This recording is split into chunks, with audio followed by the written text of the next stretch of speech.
So you log into your Google Merchant Center and there it is. That big red banner. Fix all setup and policy issues that prevent your products from showing on Google. That's Google's way of telling you that your account is suspended and your shopping ads have stopped. Now, before you do anything, and I mean anything, there are two things that you need to understand first. Number one, do not delete your Merchant Center account and create a new one. Google explicitly states that deleting your account does not fix the suspension. Your new account will get suspended for the same reason.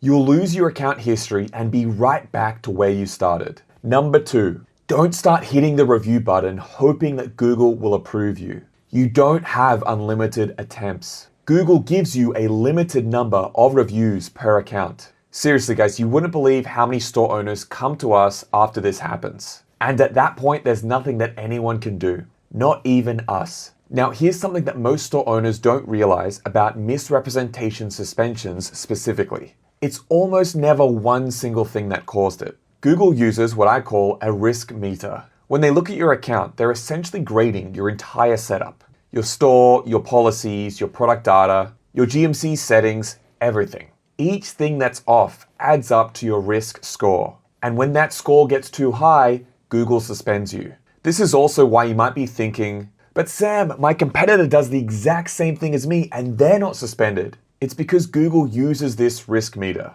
and everything adds up differently for each account. What one clean account gets away with could get another suspended. So the fix isn't finding the one thing. I'm going to walk you through the complete checklist, everything that Google looks at for a misrepresentation suspension, and then I'm going to show you the right way to request a review so you're not burning review attempts on an account that just isn't ready for it. I'll also leave a link to the full checklist down below in the description so you can follow along. Let's go.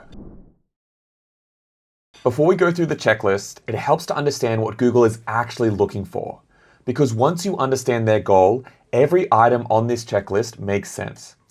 Google is not suspending you because they think you're trying to scam people. Their main goal is to protect shoppers from anything that feels sketchy, unclear, or misleading. If something about your store makes a shopper feel uncertain, Google will flag it.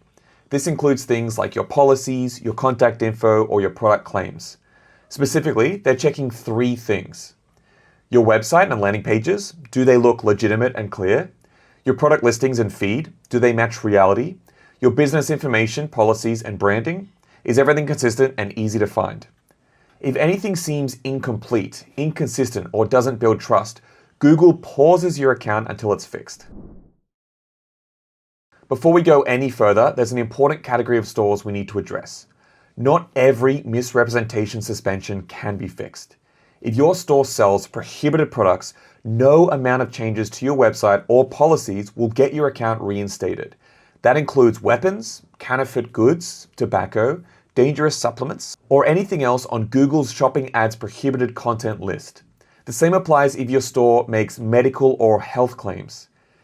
If your store makes claims like these, Google will keep you suspended unless you do one of two things. Remove the claim entirely or provide strong, verifiable proof. Medical documentation, research, certifications that actually back up what you're saying. I'll leave a link to Google's full shopping ads policies guide in the description. Go through that list before you spend hours fixing everything else. So check your products and your claims first. If you fall into this category and you don't address it, you're just going to stay suspended. This is one of the first things we check when a store owner comes to us before we touch anything else on the account to get it fixed. All right, let's go through the full checklist. And I want to be clear about something before we actually start here, guys. So you need to follow every single step before you request a review. Partial fixes don't cut it. They could even delay things further because Google's just going to look at the whole picture, not individual items. Okay guys, let's start inside your Google Merchant Center account, beginning with your business information. You need to make sure that everything here is accurate and consistent. And when I say consistent, I mean it needs to match across every place your business exists online. This means your social media, your Google business profile, and any directory websites. Any inconsistency is a flag to Google, and we see this constantly when we audit accounts that come to us for help. Their store looks fine on the surface, but the business information doesn't match across Merchant Center, Google Ads, and the business profile. And then they get suspended because Google interprets it as if their store is providing misleading information about who they actually are. Here specifically, make sure you guys have this: a physical address that is correct and real, a real phone number, one that someone from Google could actually call and reach your business, a company branded email address. So if your store is coolcandles.com, your email should be hello@coolcandles.com, not coolcandles@gmail.com. And make sure that you're using a proper custom domain, not a myshopify.com subdomain. Also, make sure that your website is claimed and verified inside Merchant Center. Next, let's look at your shipping settings. This one's really important.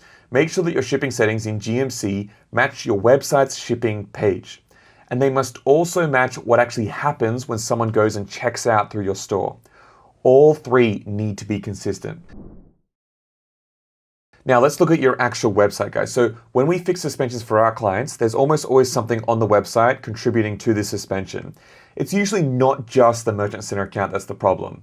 So start by running your site through Google Page Speed Insights. I'm going to leave a link in the description to this tool. Don't just check your homepage, run it through your product pages and checkout too.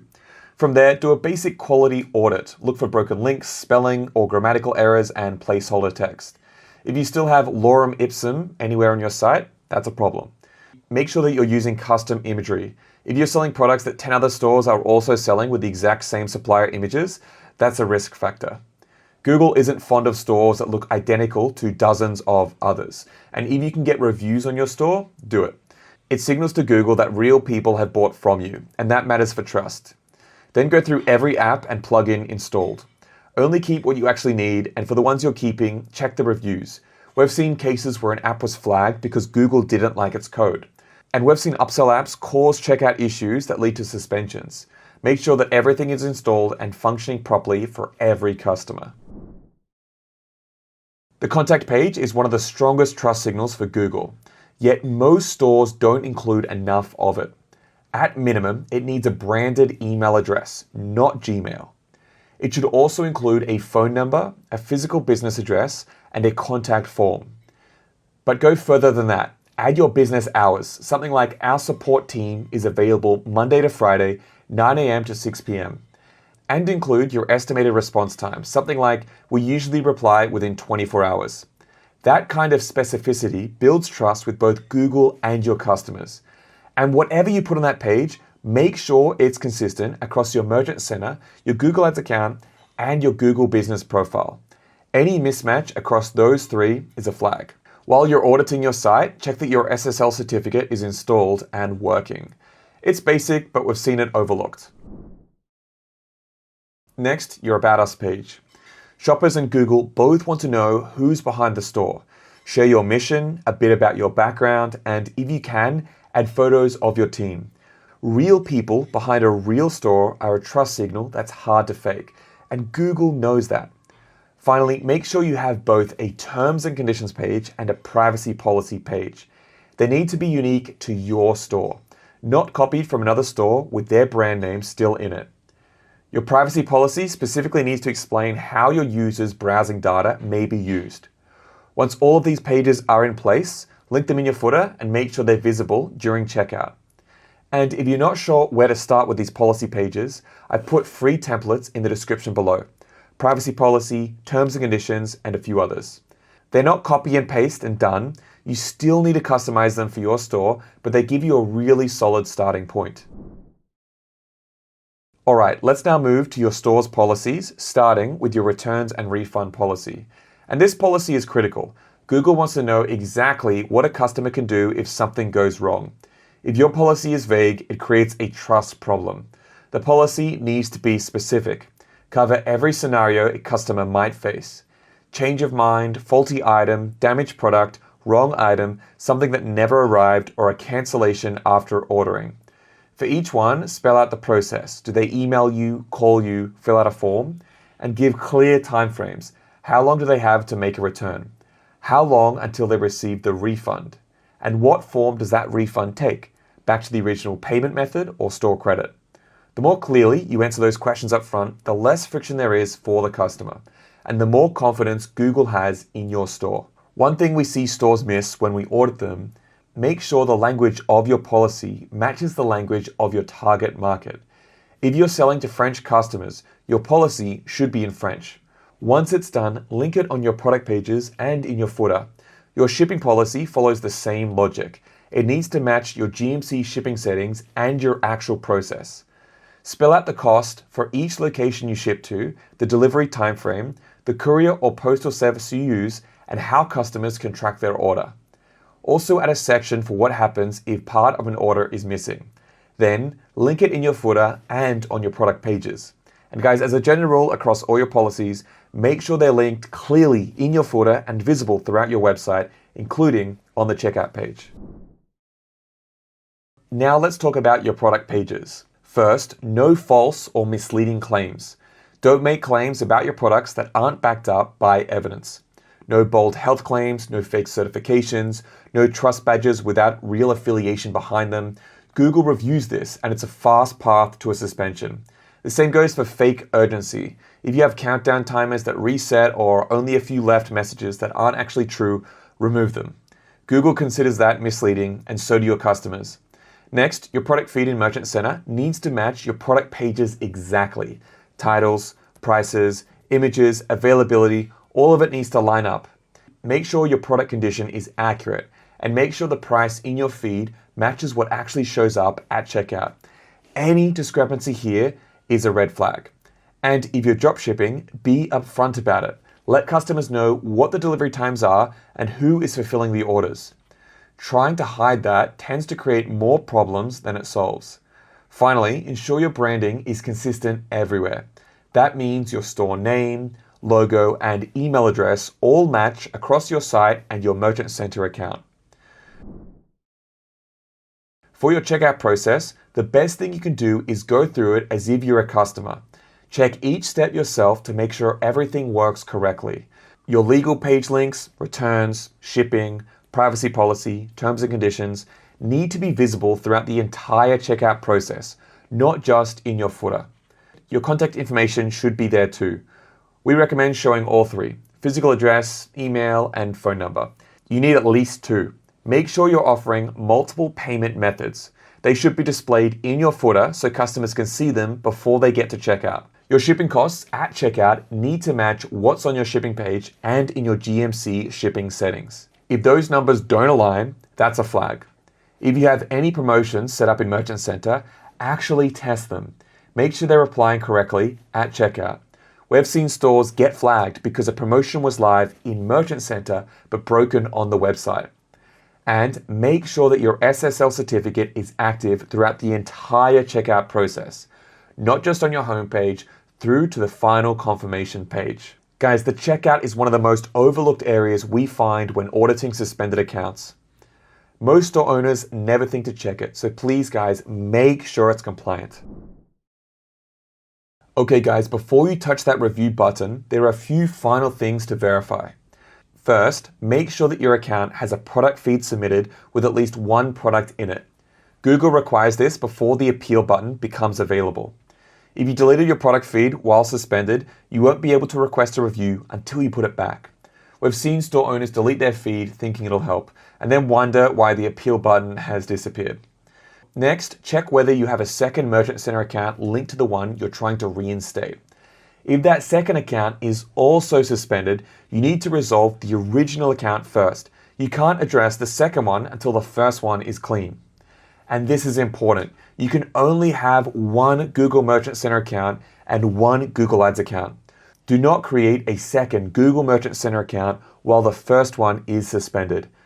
Google treats that as an attempt to get around a policy violation, and that new account will be suspended immediately too. Okay, once all of this is clean, you're ready. All right, now we're at the most important part, requesting your review. And this is where most people get it wrong, even after you do all the work. You have two options and they're not equal. The first, an automatic review. You go into Merchant Center, click the Fix button in the red banner at the top and click I disagree with this issue. That's it. No human looks at it. You don't get to explain what you fixed, share any proof, or provide any context. Google's system just checks your account and makes a decision. If it rejects you, you're on a cooldown of at least 7 days before you can try again. And you've used one of your limited attempts. The second option is a manual escalation, and this is the one my team uses every time for the stores that come to us for help. Click the question mark icon in your Merchant Center account, select Contact Us, and reach Google support directly through chat. If chat isn't available, use email. This is our chance to actually speak to someone, so use it well. Tell them you've corrected all the misrepresentation issues in your account and be specific. List what you fixed. If you have proof of your legitimate business, share it. Official business documents, contracts, partnership agreements, anything that shows you're a real store operating correctly. Then, ask them to escalate your case to the wider team for a manual review. Here's exactly what to say. I'll put it on screen so you can pause and copy it, but I've also added a full template in the description below, so go and check that out. The other advantage of going this route, if a manual review gets rejected, there is no cooldown period, unlike the automated option. So you're not losing time on top of losing an attempt. So we do it this way every single time.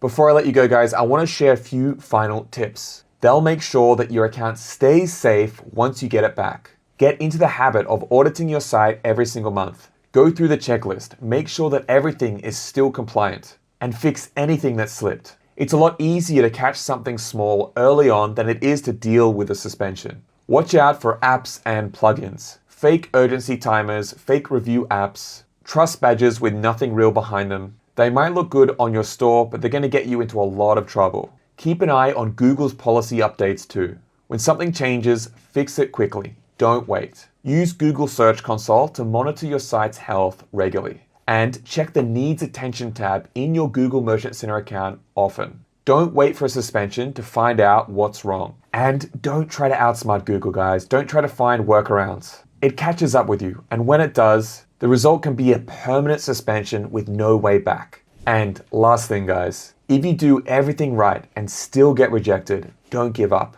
Misrepresentation suspensions often take multiple attempts to get fixed. Keep going through Google's policies, keep auditing your store, and keep finding and fixing things. Most suspensions are fixable. And guys, before you go, you can absolutely go through all of this yourself. And if you follow every step in this video and your store is genuinely clean, you have a real shot at getting it fixed. But the misrepresentation suspension is the hardest one to get fixed. And one wrong move can lock you out permanently. If you'd rather have an expert team doing this all for you, my team and I, we can help. We've been fixing suspensions since 2015 and fixed over 300 account suspensions. We know exactly what Google is looking for, and we can handle everything. The audit, the fixes, the appeal, and if we don't get your account back, it comes with a money-back guarantee.